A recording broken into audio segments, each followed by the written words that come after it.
So in this video, we're going to be having a quick look at the different types of digital cameras out there. So hopefully you can understand a little bit more the differences between each one and which one's best for you.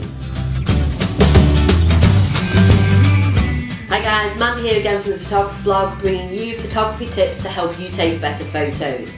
So if you haven't already, consider subscribing so you never miss one of these videos again. Right, first things first, I've got a stinking cold. I apologise. I wanted to carry on regardless, and I'm just hoping my voice is going to last till the end of this video. So we'll see how we go. But today, as I said, we're going to look at digital cameras, the different types, and basically what they all mean and which one's going to be best for you. So they basically go into two categories. They go into cameras that have a fixed lens on them and cameras that have an interchangeable lens on them. So in the fixed lens category, you've obviously got smartphones. They're brilliant because you've always got a camera in your pocket. There's tons of accessories that you can get for them now, and obviously, you know, there's even a term called iPhoneography, which just shows how serious mobile phone photography's gotten and how brilliant it is. It's just so much fun, it's so easy to do. Any accessories you get in are just lovely and small and can fit in your pocket, and it's just a ton of fun. The downsides are they've got more sensors in them, obviously. If you just look at the lens on the camera, you know, you can see how small the sensor's going to be. And then the second one is, again, looking at the camera, you can't zoom. You don't want a digital zoom. Digital zoom just crops your image and pulls it in, so you lose even more quality.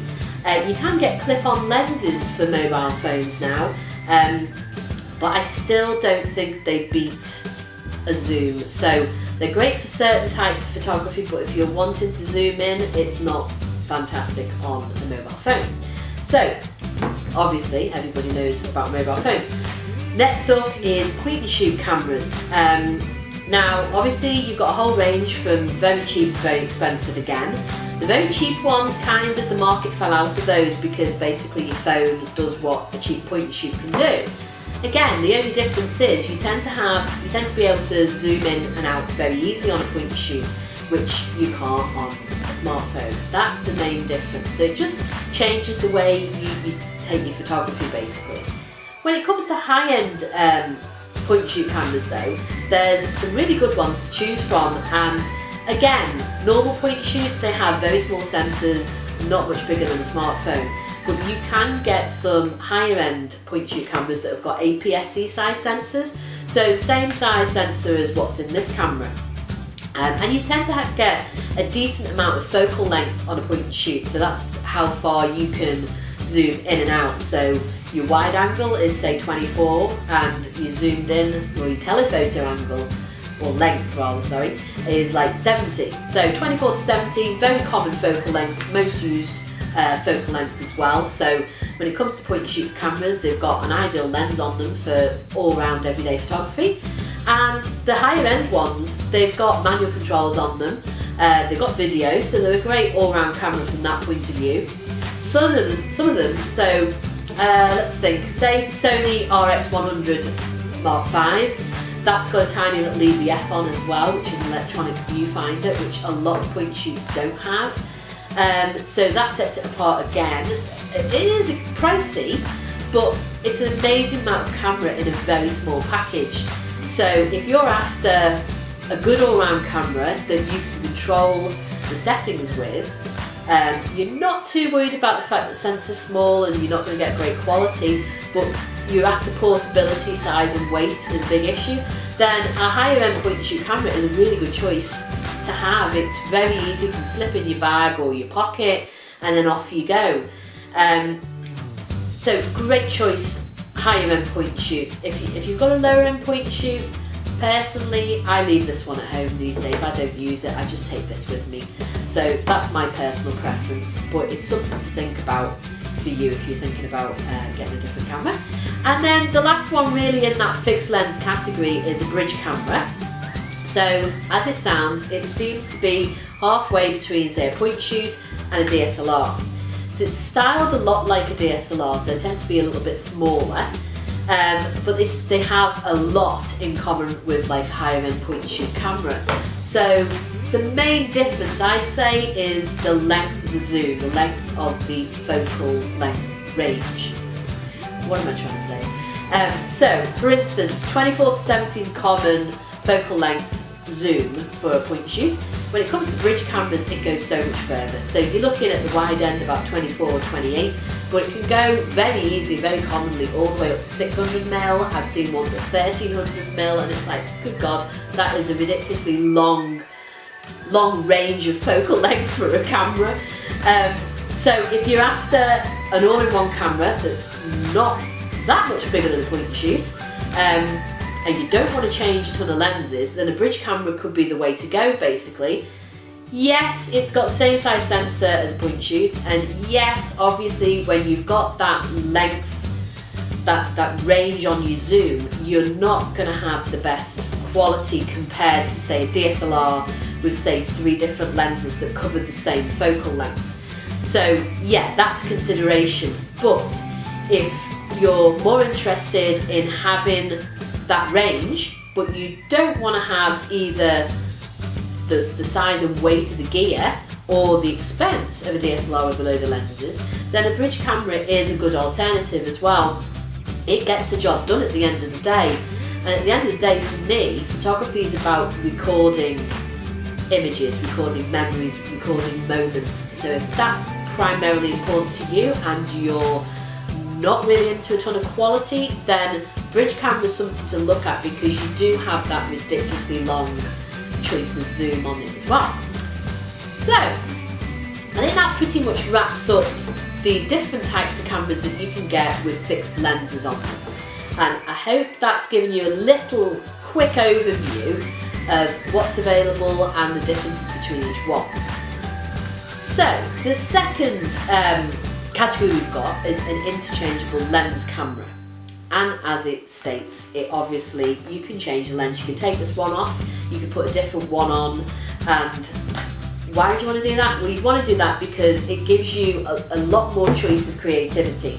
So you've got anything from, say, an 8mm fisheye that you can put on one of these lenses, wide angle zooms like a 14 to 24, and then you've got the normal obvious ones, 18 to 55 tends to be a good kit lens for DSLR. 24 to 70, again, you can get that in an interchangeable lens, but then it goes all the way up to, you've got 70 to 200s, and then you've got big massive primes, say a 400mm prime or a 600mm prime that you're going to use for specific types of photography, namely like sports or nature photography. So when it comes to interchangeable lens cameras, they're basically giving you a large creativity range. They've got the manual controls just as your high-end point and shoot and your bridge camera does. It has video as well, same as those, but you've just got more that you can do with it because of the choice of lenses that you can put on. So there's 2 different types in this category. This is where it gets a little bit confusing, because these are called digital compact cameras on a lot of photography sites and camera shops. And when you come to mirrorless cameras, which is what I call them, they can also be called compact system cameras. So if you've got a compact system camera and a digital compact camera, I think it starts getting incredibly confusing as to which one's which. So personally, I call them mirrorless cameras, and although it's weird to call something by what it hasn't got, that's basically what it is a mirrorless camera. I'll introduce you to DSLRs and you'll understand the differences between each one now. So this is a DSLR camera, and it's basically an evolution of a 35mm format film camera. So back in the day, before we had digital, we had film cameras, and the most common film format used was 35mm. So all of your focal lengths on all of these cameras basically is derived or was used by the 35mm format. So just to give you a little bit of background there. But this is just a digital evolution of a film camera. Instead of having the film that you put in the back, you've basically got a digital sensor at the back of it which captures the image instead of film. So again, as I say, the same principles, interchangeable lenses, full manual control. Obviously these have got bigger sensors in them. DSLRs, you can have either APS-C, sorry the camera shook then, my dog just walked by. You can either have APS-C size sensors, which you can get in these point and shoot cameras, and you can also get full frame sensors, which basically means it's exactly the same size as the 35mm film format. I'm pointing this way because this is my very first little camera I used to have, and that's a 35, well it's more like a compact camera, but it's a 35mm compact camera, film camera. So that's that. So yeah, so what you've got in here, oh hello Dexter, can you say hello to everybody? No, I'm just going to sit there, okay. Okay, he's joined us, well, what was I saying now? You put me off. Okay, so one of the good things about DSLR cameras is that you see what the lens sees. So you've got an optical viewfinder on the back here that you look through, and that basically tells you exactly what the lens sees. The difference when you come to point and shoot cameras is the viewfinder on some of them, at least, tends to be say over here for instance in this camera, but the lens is over here. So you're not seeing exactly what the lens sees. And if you don't see that, then you can clip bits out of the photo that you might want in it. So how it does that is it has a mirror, I don't know if you can see that, it has a mirror inside the camera that then when you take the photo it flips up and it exposes the sensor. So what happens with the mirror is the light comes in through the lens, hits the mirror, gets bounced up to basically a pentaprism or a pentamirror in this hump here. That flips it again and it comes out here the right way up. But because it's got to have a mirror and it's got to have a pentaprism or a pentamirror in there, it obviously takes up a fair amount of room. So when it comes to mirrorless, I'm going to get back to mirrorless, it's exactly what it means. It means there's no mirror and no pentaprism in there. So when you take the lens off, you don't see a mirror, you'll just see the sensor straight away. And that reduces size, it reduces weight and everything else. So basically with a mirrorless, you've got rid of a fairly chunky part of the innards of the camera. So the lens then lets the image hit straight onto the sensor itself. So mirrorless cameras tend to be smaller. The lenses can also sometimes be smaller depending again on the type of mirrorless camera. But what I'll do is I'll try and quickly go through the types, because you can get full frame mirrorless, which is a 35mm equivalent sensor. You can get APS-C size mirrorless as well. And you can also get something called, and this is all to do with sensor sizes now, and that basically gets to do with how big the images are, or how much quality, or how much dynamic range, or ISO performance, or sensitivity to noise and things like that, that then all get into there. But sensor sizes is a whole other video, so I'll try and go through it kind of quickly. So the other thing that you can have besides full frame, and you can have APS-C, you can also have what's called micro four thirds in the mirrorless range of cameras. And that's basically, try not to get too technical or into history here, because it does, again, like 35mm format, it goes back in time to explain what micro four thirds means. But basically what it means is the sensor is half the size of a 35mm sensor. So it means that the lenses can be a lot smaller and the cameras can be a lot smaller. Now that's got pros and cons to it, because it means you can have a ton of gear for very little weight, but it also means that, you know, I've got tiny hands, so when I use a DSLR, the buttons are great for me. But if I was going to use, I find sometimes when I use some of these micro four thirds or these smaller cameras, the buttons are just a little bit too close together for my liking. And I've got tiny hands, so if you had big hands, I don't know if you'd find that a problem or not. But the size can sometimes be their issue, because they are small and tiny. But that's the three main sensor sizes within the mirrorless cameras: micro four thirds, APS-C format like this kind of size, and then a 35mm full frame mirrorless camera. So again, tons of range. When it gets to the full frame, you end up with slightly bigger lenses, so then the weight difference isn't that significant between the mirrorless full frame and say DSLRs in some instances. But mirrorless are great again if you are looking at size and weight and how much gear you're carrying around, then mirrorless are great. When it comes to the viewfinder, they have electronic viewfinders, so you see exactly what the sensor is capturing. Not just what the lens is capturing, but what the sensor is going to capture. So that can be really, really helpful as well. So in low light situations, your optical viewfinder is going to be pretty hard to see through. With an EVF, electronic viewfinder, you're going to have no problems like that. So there's pros and cons to both cameras. Essentially, they're both interchangeable cameras. They both have manual controls.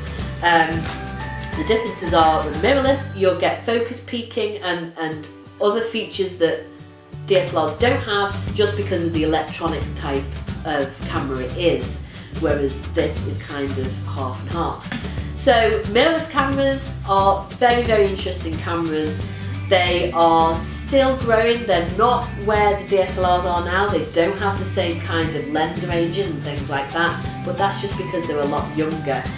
They're very much at the same level of these now in a lot of ways, but in a smaller, lighter, compact system, basically. So mirrorless, very, very interesting camera. If you want more creativity with your photography, so you're wanting the different lenses and stuff like that, but you don't want big massive cameras and big massive lenses and weight to carry around, then mirrorless system could definitely be for you.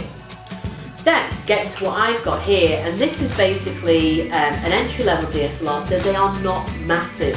If you get up to full frame DSLRs, they are a lot larger than this, a lot heavier, and so can the lenses be. But then those type of cameras will give you the best image quality as well, which is the payoff for the weight and the price. Let's face it, these full frame DSLR cameras and their L series pro lenses are very expensive. They're what the pros use, so that's basically why. But if you're wanting to get one of those, if you've got the budget for one of those, then yeah, they give you fantastic ranges on lenses, because Canon, Nikon and everybody has been around for eons, and they've got all these lenses that you can choose from. And as I say, the pro level cameras, not this one, don't know why I keep switching that one.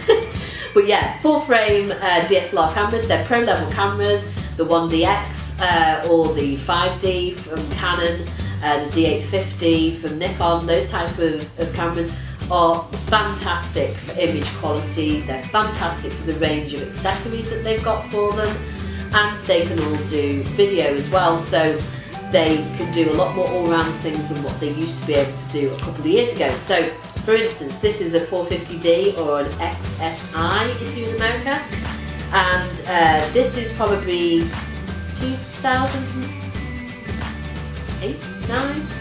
Something like that, 2008 or 2009 it came out. So not all that long ago, but this doesn't have video on it. So it shows how much cameras have come on and changed in just a couple of years. So basically, when it comes to creativity, when it comes to range of lenses, and when it comes to nice heavy cameras and nice heavy lenses and big budgets, then full frame DSLRs or DSLRs in general are the way to go. Although they do have budget entry-level systems, and they do tend to have cheaper lenses, okay? They're not going to give you the greatest quality, but they're going to give you the chance to try out different focal lengths and figure out what you like to shoot and what focal length you like to shoot as well. So they're great from that perspective. You can start off at entry level, and then you can always work your way up and upgrade to the more pro bodies and pro lenses at a later date. So great for great creativity and great for lens selection as well.